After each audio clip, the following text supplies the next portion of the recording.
Good evening, everyone, and thanks so much for being here online as we bring you a special edition of Chicago Live here from Studio 32, where we bring it to you Monday through Friday from 1 to 4 p.m. So, you know, on a Saturday, that would mean this is a special edition just for you. Maybe you're multitasking today, the Saturday before Christmas. I can see that. You know, there's a lot going on, but we certainly appreciate your time being here with the Bears game on. I'm Anita Blanton. And I'm Brett Bagaski. Of course, this game is moving fast right now. So to start the second half, the Bears already scored with field goal with Cairo Sancho. So the game is now 6-3. But as I'm looking out of the corner of my eye, the Packers are once again on offense. They're moving well. But the big story, Jordan Love out for the rest of the game with the concussions after that Austin Booker hit at the pretty much the end of the second half right there. And that was the second big penalty on Austin Booker. So you got Jordan Love out for the rest of the game with a concussion. There's a lot of conversation about that. You see a lot of people talking online, whether they thought it was a dirty hit or was it the type of situation that so many people have started to look at in the NFL right now in terms of protecting quarterbacks. Was it almost the type of hit that you couldn't avoid because he lowered his head? Could you not avoid that? So I'm sure there will be plenty more conversation as to that particular part of the game. But now, yes, they are without Jordan Love. We're without Micah Parsons going into the game. Of course, we are without Luther Burden and Roma Dunze.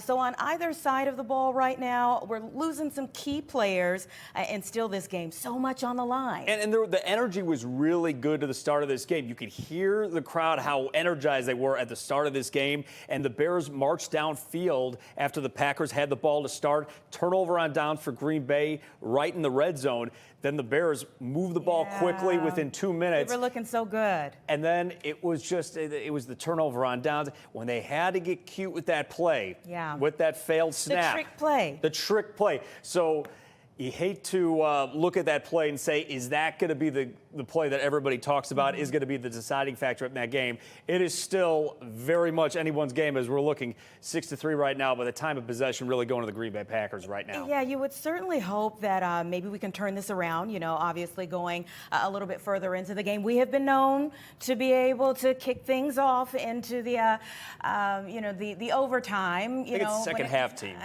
You know, we'll hope that things come out on our side by the end. There really is a lot on the line right now, and so that's a part of why we're here tonight. We're going to talk a lot about the Bears. Of course, this game always has so much riding on it, and there's extra riding on it right now. But we also have our Dane Placco, who is out. He's kind of in the midst. We always love to say that Dane is a man of the people. Yes, he is. But tonight he's really showing it. Yeah, Dane, I have to wonder, you're at a bar right now. Everybody's behaving themselves very well. Have to ask you right off the bat what the fans were saying and how they were reacting to that trick play that didn't go so well.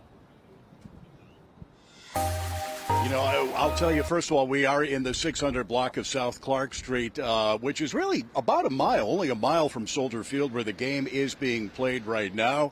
Yeah, we are at a bar called First Draft here in the South Loop, and it is absolutely packed, guys. So packed, in fact, that's why I'm standing outside. No room for us to do our live shot inside, but we did take some pictures a short time ago. We'll show you what it looks like on the inside there.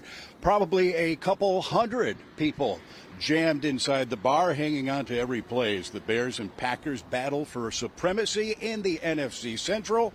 The vast majority of customers here tonight wearing Bears jerseys, although it does pain me to report that there are more than just a handful of people wearing Packers jerseys. As I said, the energy level off the charts right now, but frankly, fans for both sides really didn't have much to cheer about in this game, at least in the first half, as both teams marched up and down the field without a lot of scoring going on. We did talk to one Bears fan who flew in all the way from New York. Listen to his story here, just so he could be in Chicago to see this game. I love an entertaining football game. I'm clearly entertained. I want the Bears to win this game so badly. How bad? So bad. I don't live here. I'm from here, but I live in New York. There's not many Bears fans out there. You came back for this, huh? I came back for this with my friends. I want the Bears to win this game so badly. I would like it to be better, but I'm just excited that it's competitive. They need to play a little stronger in the second half. I know, yeah. I think they're going to be able to make it. Why all the confidence? Because, you know, the Bears are my team, the Bears are my brother's team, and we're going to be able to come back. Very much a Packers fan. Born and raised. What do you think of this so far? So far, so good. Go Pack, go! Yeah, we just need to see a little more effort from Caleb. I mean, I think he can shine sometimes, but right now, we're not sure what we like. So maybe it'll happen in the next half. That's what we're hoping for. As I mentioned, a lot of Packers fans as well here tonight, although the Bears fans certainly outnumber them. And those Packers fans not at all happy about that mask-to-mask hit on Jordan Love that you guys started out the show talking about. A lot of fans calling that a cheap hit. It certainly, as you say, is going to be a controversial play that is going to be talked about all week.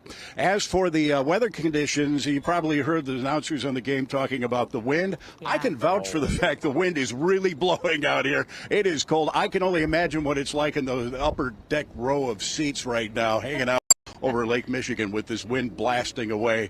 But the Bears fans, at least here, warm inside, enjoying the game and hoping for the Bears to turn on the offense at some point. Now, of course, Dane, going into this week, we knew that we'd be talking Bears-Packers all week. Yes. But, of course, midweek, the conversation around the Bears sort of shifted in a very surprising way, with the stadium controversy coming back into our purview, but then kind of escalating to new territory. Kevin Warren became the main attraction in this bombshell announcement that the Bears are no longer solely focused on Arlington Heights. I'm wondering if anybody had anything to say about that as we're watching Bears-Packers as we speak.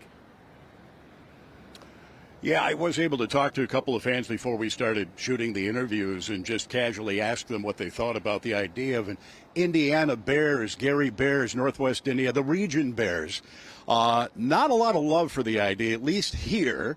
Obviously, this is a lot of people believing this is something of a leverage ploy the Bears are using to try to get things moving and get some favorable terms in terms of taxes in Arlington Heights. We'll have to see how this plays out. I mean, I've been around long enough. I remember the Bears talking about moving to Indiana back in the 70s, 50 years ago. Also talked about moving out to Arlington Heights back then. I would bet that the Arlington Heights proposal is still first and foremost something they really want to do, but the fans we talked to here tonight not thrilled about the idea of traveling to Northwest Indiana to see their beloved Bears. You know, whoever you ask, you get a different opinion at this point in time. I think the folks in Arlington Heights felt like it was a slap in their faces. Obviously, the folks in Indiana are like, come on, bring it this way. And everyone here around Chicago is just like, what is happening? What is really going on? I think it just depends on where you live in Chicagoland area. Anybody who lived on the south side was saying, okay, we could go to Northwest Indiana, or we could stay in by the lakefront. But then you have a lot of people from the North Shore who are season ticket holders, people who live in the suburbs and the Northwest suburbs. They were really maybe looking forward to Arlington Heights being that one. So it's funny how history repeats itself. Dave Placco, thank you, my friend. We'll check in with you later tonight. No problem. All right, Dane, thank you. Continuing on in that conversation, it does seem like history tends to repeat itself, you know, whether it is the outcome of these Bears-Packers game, keeping in mind that the second of two times that we faced them last year, we won. So we certainly hope that we have history repeating itself from that standpoint this time around. But even when it comes to this Bears stadium conversation and the possibility of Indiana coming into it, that is not new. And you worked on a story about that this week. It's funny when you grow up here and you talk to your father, you talk to your uncles and cousins, and they kind of have this little, the Bears are going to do, what the Bears are going to do. I know people are saying, is this a real threat? Is this just a leverage play? But certainly people are talking about Kevin Warren on a time when you had Bears and Packers in a game that was so meaningful. Yeah. Questions about the timing of this announcement and wondering if there are unintended consequences.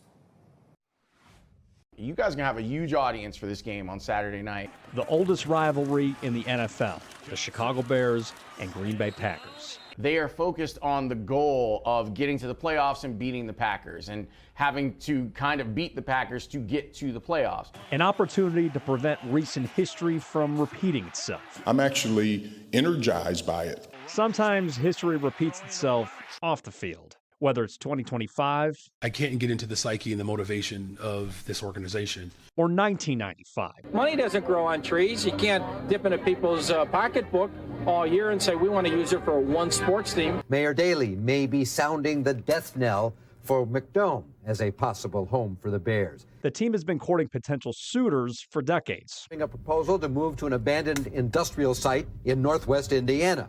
The key to that proposal is an income tax increase. Back then, the Bears settled on renovating Soldier Field. So I got a new girl's number. Unfortunately for the first girl, she was on the back burner at that point.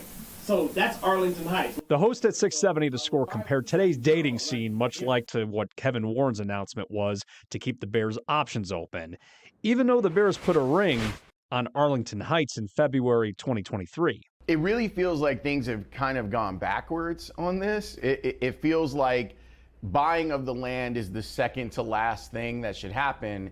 And for the Bears, it was the first thing. Lawrence Holmes from 670 The Score told me the timing is unusual, given the fact Warren promised to have shovels in the ground by the end of this year, and it's days before playoffs and division supremacy is on the line. Beyonce said if you like it, then you got to put a ring on it. But then apparently the Bears are like, I don't know. I think Paris Schutz, I don't know if Paris you're watching. He's probably watching this game. Or maybe he's multitasking right now. Multitasking, two-screen approach. It's all right. He had the perfect analogy for this. You know that internet meme where the guy's with his girlfriend and he kind of looks over back? Their shoulder, yeah. That's dangerous. This is exactly what this is. So. Yeah. Tread lightly. Yeah. We will certainly have more conversations about what's going on with that. You know, you brought up Paris, and of course, he's talked to several different legislators leading up to this. You know, there was the possibility of the Michael Reese site and the help that the state was going to give them for being able to, you know, redevelop an area. Of course, there was the conversation about Arlington Heights, and there are just a few folks, even within our organization, that maybe live in Indiana that are like, they're ready to already call them the Gear Bears. I don't know if I could get with it, but maybe it has a little bit of a ring to it. I don't know. We're going to take a quick break, everybody, and we'll be right back.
Welcome back, everyone, to Chicago Live. You know, it might be the weekend, but we had a rare Chicago City Council meeting today with just days to spare. This renegade coalition of aldermen approved the spending portion of a budget that was opposed by Mayor Brandon Johnson. Yeah, you know, they went from just having about 26 people who were a part of that group when they first started to oppose it. Then it grew to 27. By today, they had about 30 here for this alternative budget idea that was crafted by these city council members rather than going with the budget from the mayor's office that included that corporate head tax. That was really the point of contention that everyone had. So Fox Chicago's Dane Placco is back with us with some new details on the latest example of what really amounts to aldermanic defiance. And Dane, when we played a little bit of video from the mayor earlier, one of the things that I chuckled about was that he had to comment on the Bears stadium controversy in the middle of the budget conversation. And now you're outside of a bar reporting on the Bears, and we're asking you to talk about the budget as well. It's all anybody's talking about, football and city politics, right? Yeah. Yeah, I got to tell you, this was a fairly significant rejection and political loss for Mayor Brandon Johnson. Even some of the members of the Progressive Caucus of the City Council that usually side with the mayor, or the mayor sides with them, you might say, they broke from the mayor on this vote yesterday and today, and in fact voted for the alternate budget proposal. This is a $16.6 billion spending plan for 2026, and it's significant because it rejects Mayor Johnson's proposal to establish or reestablish the so-called head tax, as you were saying, on large city businesses, a tax that would have raised close to $100 million. The mayor pushed hard for that head tax, saying corporations and billionaires need to pay their fair share to keep Chicago working. But Chicago's business community dead set against it, warning that it would cause businesses to flee the city. Now, by a vote of 30 to 18, the City Council today approved a budget that was crafted by conservative and moderate alders, along with some members of that progressive coalition. It raises a number of taxes on liquor and gambling, raises some fees. Also, it's going to sell the city's uncollected debt to a private debt collection agency. But it was the elimination of the head tax that pushed that budget over the finish line. We have to create a synergy in this city to bring businesses back into this city. Businesses are the ones that make this city grow. We have to grow jobs and opportunity. We can't keep hitting businesses over the head saying, don't come to Chicago. This is not a perfect budget. No budget is perfect, but it is a living document, and it is a document that can be modified and changed as we go along. I know that losing the battle does not mean that we have lost the war. And so though we may not have the majority of the council, we do have the people. So yesterday, 29 aldermen voted for the spending part of the revenue part of the budget plan. Today, 30 aldermen voted for the spending part. You heard the mayor speaking there. He did not, again, talk about whether, in fact, he's going to veto this bill that passed the city council today, this budget. If he does veto it, it's going to take 34 votes by aldermen to override that veto. That's 4 more than they were able to gain today. So he does not. It does not have a veto-proof majority, at least at this point. The mayor very coy, not saying anything about what his plans are. But if he does veto this bill, guys, it's going to be panic time at City Hall because we're really just about a week and a half away from the end of the year when the new budget would kick in. Brett, in fact, I know you did a story earlier this week about the potential implications for the city of Chicago. In fact, they start the year without a budget. This is the interesting thing about it, because we were asking if this were to happen, if there were to be a government shutdown in the city of Chicago. This has never happened before. So the question we had was, what services would shut down? Who would get paid? Who wouldn't get paid? Short answer, we don't know. Right. Dane Placco. Uncharted territory. All right, thank you, Dane. And we'll want to continue with some of the other stories that we are following right now. As we had some really troubling stories that we did have to follow up on.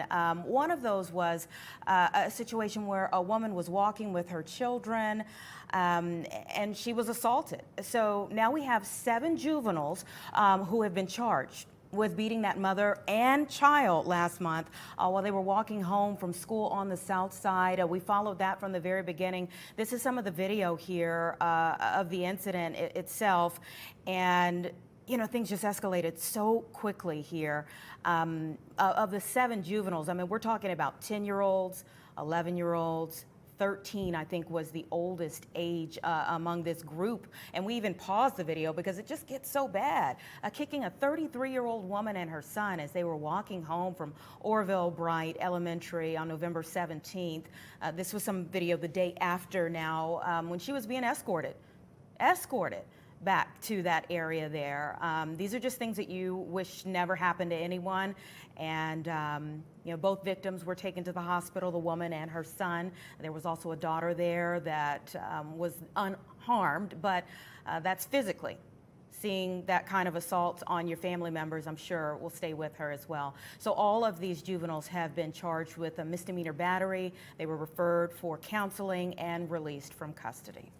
Yeah, that's certainly going to be a story that we're following right here. I know Tia Ewing has done a great job doing that story, so look for more follow-ups right here on Fox Chicago. All right, we got to talk to this weather because they were just showing in the corner of our screen, Bears-Packers, the wind is a factor. It's more than 20 miles an hour. It is now below freezing. But isn't it beautiful?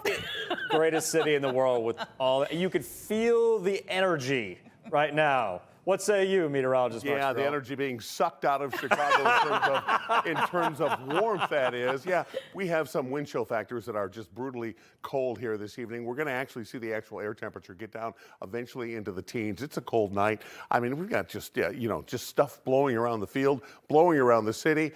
Tonight is going to be cold. Tomorrow, temperatures of around 30 degrees or so. At least we see some sunshine coming our way tomorrow. So we've got that going for us, which is always nice. And the good news about tomorrow, even though the temperatures are going to be below average, they're going to be on the cool side. The winds will slacken and the sun comes out. So tomorrow, even though the temperature is a few degrees below average, halfway decent day tomorrow. Beyond that, look at these numbers. They creep up above average, 42 degrees on Monday, 45 degrees on your Tuesday. We've got temperatures on Christmas Eve of 46. And look at Christmas Day. I've got 56 penciled in there. I think some of the far south and southwest suburbs could hit 60 degrees. Well, at least we're not dealing with any snowfall. The snowfall up the upper peninsula, the lower peninsula up near the bridge, and then back up into the northeast and into New England. We should stay dry here for the most part for the next several days. Although I do have some drizzle in for Christmas Eve, and that's about all it is. Some light rain, a little bit of light drizzle, and right now it looks like there's about a 35% chance of that. Temperatures right now, 32 at O'Hare. It's 33 at Midway, 32 degrees along the lakefront, and then these temperatures are going to be cranking downwards as we go through the 20s overnight tonight, and then as we get down into the teens eventually. Winds, look at these gusts up to 41 miles per hour at Waukegan, 30-mile-per-hour wind gusts at O'Hare. Along the lake, the winds gusting anywhere from 40 to around 26, 17-mile-per-hour gusts officially at Navy Pier. But it is a blustery evening, to say the least. And wind chill values right now feels like 21 right now at O'Hare, 23 at Midway, 22 at the lakefront, and it feels more like the teens for the north and northwest suburbs. We've got temperatures that will continue to chill as we go through the overnight hours. We'll clear out. A cold night, a sunny day tomorrow. More on that later. All right, thank you, Mark. And of course, tomorrow, I think it's supposed to be like the shortest day of the year in terms of the sunlight we have out there. And I think it's longer than after that. A lot to consider, yeah, especially precipitation, he said, going into Christmas. I mean, it might be great that we don't have to deal with, you know, the heavy stuff if you're getting ready to go on the road. But a lot of kids want that white Christmas. And, you know, as a part of our Fox Forward holiday campaign, speaking of Christmas, and we go into this time of giving, we are spotlighting an Illinois caregiver who quietly serves her family and the surrounding community. So like many veteran caregivers, she knows service can continue long after deployment ends. So Casey Cronus takes us to Paw Paw with this heartwarming story. Hidden heroes and helpers are all around us. They may be your loved ones, friends, or even neighbors, and oftentimes their efforts go unnoticed. Day in and day out, Teresa Coomer puts others first. Her kids, Timmy and Violet, who are 7 and 5 years old. Now I just need this. Her students at Pawpaw School, just down the street. I love being a teacher. I love being a person that is constant in students' lives. And her husband, Marcus, a retired Army corporal. He was injured in a tank accident. He was a tank driver. He went over an IUD and it broke his back. During that explosion in Iraq, Marcus also sustained a traumatic brain injury. The two met soon after he returned to the States, and Teresa stepped into a role many find themselves in. I didn't realize I was a caregiver until the VA told me I was a caregiver. I think especially for active duty and veterans, it's even harder to see yourself as the caregiver because they have gone through so much and you want to honor them and their service. A hidden hero, she has stood by her husband's side through ups and downs. We have about 20 years of experience dealing with the ins and outs of his severe PTSD and moral injury.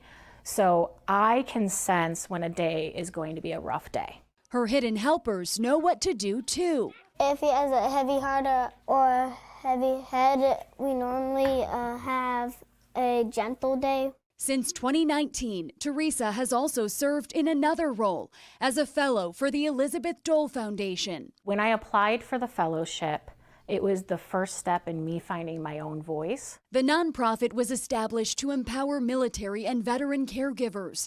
In the words of the organization's founder, former North Carolina Senator Elizabeth Dole, Hidden Heroes is a way of providing these selfless men and women serving in the shadows with the help and recognition they deserve. Through my fellowship work, I realized that I belong at tables. It's okay for me to tell my story, and it's okay for me to tell my struggles with everything that we've been through. Teresa recently attended the foundation's gala in Washington, D.C., and as a family, the Hidden Helpers Summit in Florida. The pride that Timmy had, especially coming into that event, has changed things for him. It has also connected me to a world of caregivers across the country that are some of my closest friends. And so when I am starting to feel very overwhelmed, I know I have a community that I can reach out to. A community that relies on her too. As we got to know Teresa and the impact she is making, we had the honor of surprising her with a Fox Forward holiday grant. We are honored to share that you and your family are being awarded $5,000 as a small token of our gratitude. I don't have words. It's going to be a big help, and not only for me, but it will be paid forward as well. On average, in the U.S., 1 in 4 adults serve as a family caregiver, accounting for millions of Americans that dedicate their lives to caring for a loved one. In Pawpaw, Casey Cronus, Fox Chicago. Beautiful story, and caregivers certainly deserve that. Listen, everyone, there's still one quarter left in the game right now. It's 13-3 Packers, but we believe we can turn this thing around. Look, this game is moving quickly. You're going to watch all of it. We're going to have more coverage tonight. Just go over to Fox Chicago after Bears Packers. We thank you so much for staying with us for this special edition of Chicago Live Online.